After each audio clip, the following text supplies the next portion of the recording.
महाराष्ट्र इतर बांधकाम इमारत व इतर बांधकाम मंडळामध्ये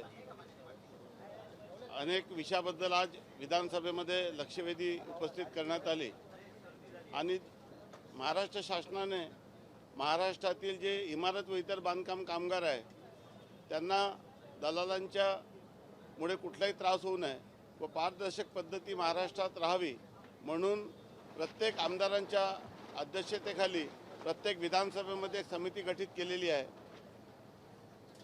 काही ठिकाणी समिती गठीत व्हायची आहे परंतु ती लवकरात लवकर गठीत करण्यात येईल आणि त्यामुळे बांधकाम मजूर जो आहे त्याची नोंदणी, त्याचं नूतनीकरण आणि लाभ हे काम आता ही समिती करणार आहे आणि जे काही लाभाच्या योजना आहे किंवा जे काही साहित्य वाटप आहे हे देखील अतिशय पारदर्शक पद्धतीने याची आपण बायोमेट्रिक अटेंडन्स केलेली आहे। याचा आधार इंटिग्रेशन केल्यानंतर घरून ऑनलाईन लोकांना नोंदणी करता येईल, ऑनलाईन लोकांना लाभासाठी अपॉइंटमेंट घेता येईल आणि त्यासोबतच महाराष्ट्रात राहणाऱ्या कुठल्याही कामगारांना कार्यालयात जाण्याचे त्रास होऊ नये म्हणून महाराष्ट्राच्या प्रत्येक तालुक्यामध्ये एक सेतू केंद्र उघडण्यात आलेलं आहे। त्यामध्ये मनुष्यबळ देण्यात आलेलं आहे आणि त्यातून जे साहित्य वाटप आहे त्याचे देखील महाराष्ट्रामध्ये सुमारे 200 गोडाऊन या ठिकाणी उघडण्यात आलेले आहे आणि यामुळे अनेक वर्षापासून जे साहित्य वाटप करताना जे घोळ होत होतं, जे गोंधळ होत होतं, लोकांना जे यातना आणि त्रास होत होतं त्यातून लोकांना दिलासा देण्यासाठी राज्य शासनाने हा निर्णय घेतलेला आहे। मी माननीय मुख्यमंत्री महोदयाचा मनापासून धन्यवाद देतो की त्यांनी महाराष्ट्रातील प्रत्येक आमदाराला त्या समितीचा अध्यक्षपद देऊन या गरीब कामगारांना न्याय देण्याच्या दृष्टिकोनातून पारदर्शक पद्धती या ठिकाणी अवलंबली। त्यामुळे मोठ्या प्रमाणामध्ये कामगारांची जी पिळवणूक होत होती किंवा त्यांना लाभ घेण्यासाठी जो त्रास होत होता तो आता होणार नाही।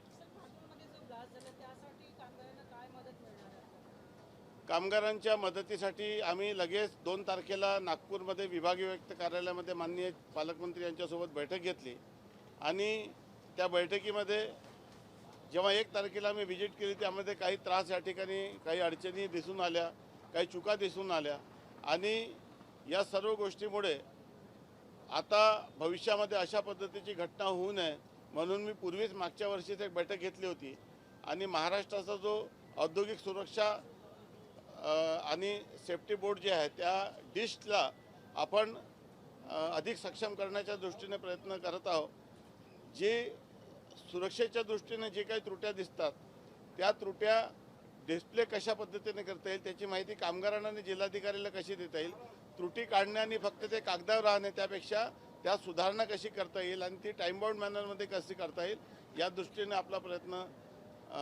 निश्चितच राहणार आहे। आणि जी केंद्र सरकारची पेसो नावाची जी अथॉरिटी आहे त्या अथॉरिटीने देखील कुठली त्रुटी काढल्यास त्याचा कंप्लायन्स लवकर झाला पाहिजे या दृष्टीने सूचना तशा पद्धतीने दिलेल्या आहे। केंद्रीय मंत्री पियुष गोयल यांच्याशी देखील या संदर्भामध्ये चर्चा झाली आणि या सर्व मृतकांना 75 लाख रुपये कंपनीने द्यावे, 5 लाख रुपये राज्याचा मुख्यमंत्री सहायता निधीतून आणि 2 लाख रुपये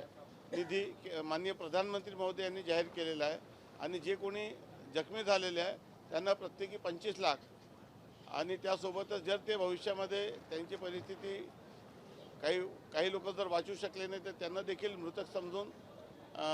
त्यांना देखील 75 लाख रुपये म्हणजे एकूण 82 लाख रुपये देण्याच्या संदर्भामध्ये आम्ही निर्णय केलेला आहे। त्यासोबतच जोपर्यंत कंपनी बंद राहील तोपर्यंत देखील कामगारांना वेतन देण्याच्या सूचना आम्ही दिलेल्या आहेत। महाराष्ट्राच्या इतिहासात इतकी कठोर कारवाई कधी झाली नाही तेवढी कारवाई या संदर्भात केलेली आहे। 21 लोकांवर गुन्हे दाखल केले आहे, बहुतांश लोकांना अटक झालेली आहे आणि इतर लोकांना अटक करण्याची प्रक्रिया सुरू आहे। सर, रोहित पवारांनी जे संशय व्यक्त केलेला आहे उपमुख्यमंत्री एकनाथ शिंदेंच्या कसं बघतं त्या प्रवासाबद्दल? मला असं वाटतं की या संदर्भामध्ये जी काही चर्चा आहे ते मीडियासमोर न करता व्यक्तिगत रूपात केली पाहिजे। कुठल्याही पद्धतीचा संभ्रम राज्याच्या जनतेमध्ये निर्माण होणे योग्य नाही। माननीय अजितदादा यांच्या अपघाताची चौकशी सुरू आहे, प्राथमिक रिपोर्ट पहिला आलेला आहे आणि भविष्यामध्ये सखोल याचा रिपोर्ट आल्यानंतर महाराष्ट्राच्या जनतेला सत्य कळणार आहे।